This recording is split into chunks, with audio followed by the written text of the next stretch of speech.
ఓం నమః శివాయ శ్రీమాత్రే నమః. మిత్రులకి, శ్రీభిలాషులకి, అలాగే నన్ను ఎంతగా ఆదరిస్తున్న యూట్యూబ్ ప్రేక్షకులందరికీ కూడా పేరు పేరు ధన్యవాదాలు. మిత్రులారా, మీ అందరికీ పరాదేవత ఎల్లవెల్లా మీతో ఉండి మీ మనోవాంఛ నెరవేర్చాలని మనస్ఫూర్తిగా కోరుకుంటున్నాను. మనం దైవ ప్రసాదాల్లో తీర్థాల గురించి తెలుసుకుంటున్నాం షార్ట్ వీడియోలో. ఈరోజు మనం పానక తీర్థం గురించి తెలుసుకుందాం ఈ వీడియోలో.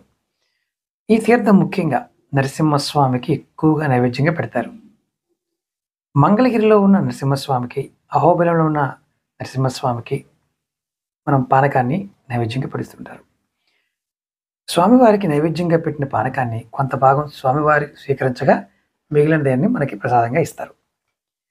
చాలామందికి తెలియదు ఏంటంటే, ఈ ప్రసాదం సేవించడం వల్ల అంటే ఎటువంటి లాభాలు కలుగుతాయి చాలామంది తెలియదు.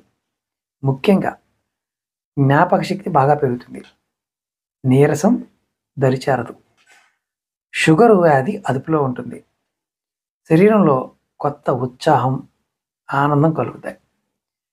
అలాగే బీపీ ఉన్న వారికి కూడా ఈ పానకం అనేది అద్భుతంగా పనిచేస్తుంది. తల తిరగటం లాంటివి తగ్గుతాయి. అలాగే ఈ ప్రసాదం తీసుకోవడం వల్ల ఆకలి బాగా పెరుగుతుంది. అలాగే శరీరంలో ఉండే వేడి తగ్గి చలవ చేస్తుంది. కాబట్టి ఏ దేవాలయానికి వెళ్ళినా ప్రసాదంగా ఇచ్చే వాటిని స్వీకరించకుండా రాకూడదు. మరొక షార్ట్ వీడియోలో మిగతా వాటి గురించి చెప్తాను. మీకు ఈ వీడియో నచ్చినట్లు లైక్ చేసి 10 మంది మిత్రులకి ఈ వీడియో షేర్ చేయండి.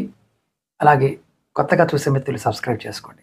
ఎవరికైనా జాతక సమస్యలు ఉండి పరిష్కారాలు తెలుసుకోవాలనుకునేవారు 9440593655 ఈ నెంబర్కి కాంటాక్ట్ చేసి అపాయింట్మెంట్ తీసుకోండి.